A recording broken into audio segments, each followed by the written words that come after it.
Secret Files. Alam ko na sa sarili ko na lesbian ako. Noong grade 4 na ako nag-umpisa magkagusto sa kapwa babae ko. Hindi naman sa pagmamayabang. Pero medyo may itsura din kasi ako kaya marami din ang nakakapansin at nagkaka-crush sa akin. Year 1996. Grade 6 student ako noon. May nagbigay sa akin ng love letter. Isang magandang babae. First year high school student siya. Sabi niya sa letter, sana daw, mapansin ko siya. Kasi matagal na daw niya akong crush. Natawa ako nun. Na-excite. Kasi maganda siya eh. Gusto kong makilala siya. Hanggang sa naging girlfriend ko na siya. Masaya kami noon. Nagmamahalan. Hanggang sa nag-decide ang family nila magpunta na ng USA. At doon na sila tumira. Second year high school pa lang siya noon. At first year high school naman ako. Hindi ko alam kung anong gagawin ko that time.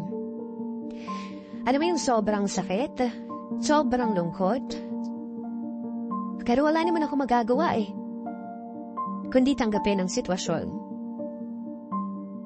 Bago siya umalis, na-promise kami na hindi namin kakalimutan ang isa't isa kahit magkalayo kami. Promise namin yun. Kaya lumipas sa maraming taon.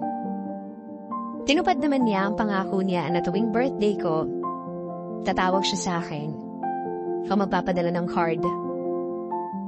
Pero katulad din ng ibang long-distance relationship, nagkaroon din siya ng ibang karelasyon sa States. At ganoon din ako dito sa Pilipinas. Hanggang sa magtrabaho na ako sa Hong Kong. 2013, natapos ang kontrata ko sa Hong Kong. Umuwi ako ng Pilipinas. Nalaman niya. At umuwi siya agad-agad sa Pilipinas at pinuntahan niya ako. At sinabi niya, mahal na mahal niya pa rin ako. At ako daw ang gusto niya makasama habang buhay. Masaya ako kasi iniisip ko na baka siya nga ang nakalaan sa buhay ko. Naniwala din kasi ako na siya na nga. After almost 18 years, kami pa ring dalawa sa huli. Until June 2014. Nag-propose ako sa kanya na magpakasal kami. At doon na kami titira sa States kasi legal ang same-sex marriage doon. Masaya kami dalawa noon. Nabuo ang mga pangarap, pati yung mga pamilya namin. Masaya para sa amin. Mga kaibigan namin, witness sa pagmamahala namin. Everything was so perfect. Parang nasa alapaap ako sa sobrang kaligayahan. Then July 2014, bumalik siya sa States para ayusin ang mga papers namin at para maayos na yung kasal namin at pagpetisyon niya sa akin. But after 1 month,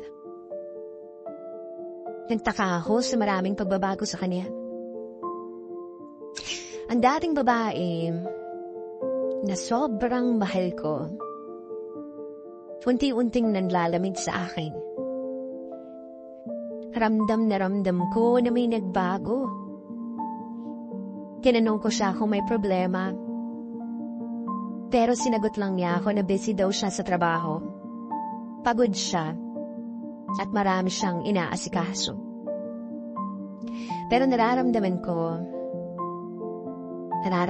na mayroon siyang iba. Hindi ko siya matanong directly kasi natatakot ako na malaman ang katotohanan.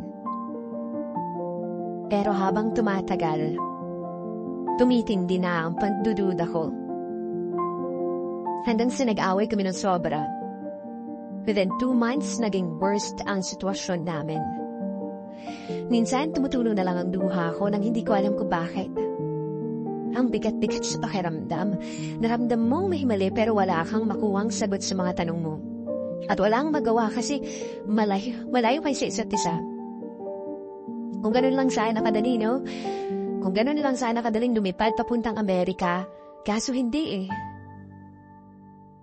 Then one night, nagdasal ako kay Lord.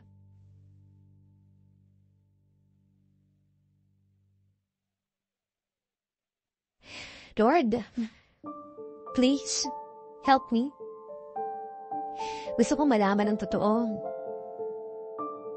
Hirap na ako. Hindi ako makatulog. Hindi ako makakain. Isip ako ng isip.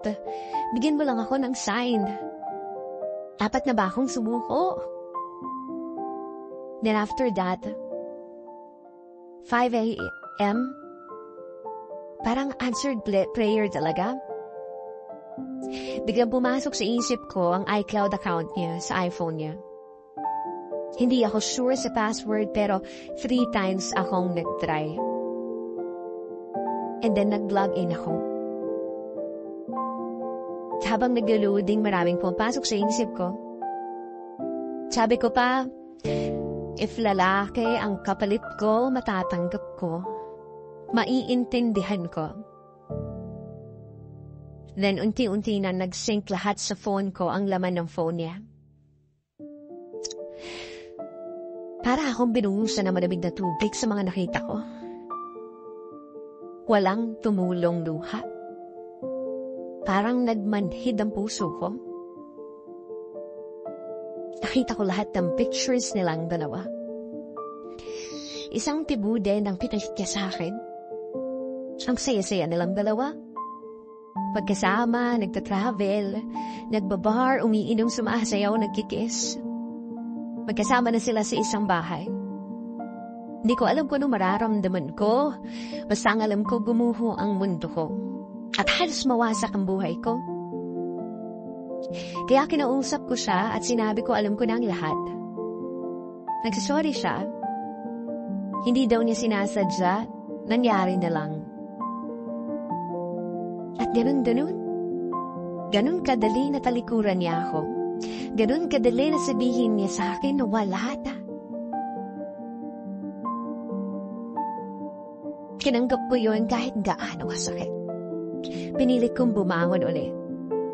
In almost 2 years bago ako nakaget over. Pero sa tuwing maaalala ko siya, andun pa rin yung galit.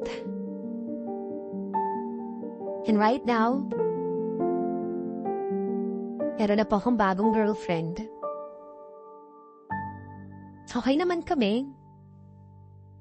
Medyo na-trauma ako sa ex ko kaya medyo naging maingat na ako sa feelings ko. At naiintindihan ko naman yung girlfriend ko ngayon.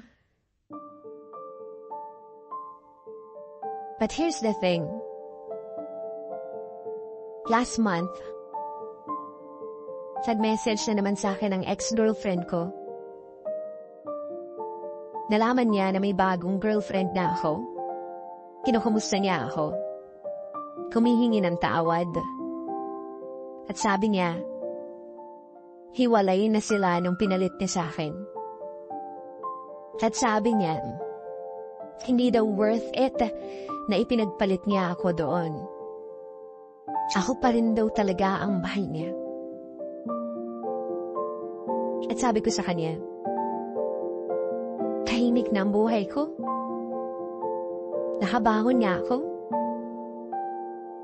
At hindi ko alam kung kaya ko pang magtiwala uli sa'yo. Ang sabi niya, ituloy daw namin ang kasal. Pumunta daw ako sa States. Pero, may girlfriend na ako. At ayaw ko siyang saktan. Ayaw ko siyang lukuhin. At hindi ko yun magagawa sa kanya. Sabi ng ex-girlfriend ko, hindi daw siya titigil. Babawiin niya daw ako. Hindi daw siya susuko hanggang sa makuha niya uli ako. Sinabi ko lahat ng ito sa girlfriend ko. Kasi ayoko na may nililihim sa kanya. At niyon, nagdududa siya. Natatakot siya na baka balikan ko uli yung ex-girlfriend ko. Hindi ko alam kung anong dapat kong gawin ngayon. Sana matunugan niyo ako.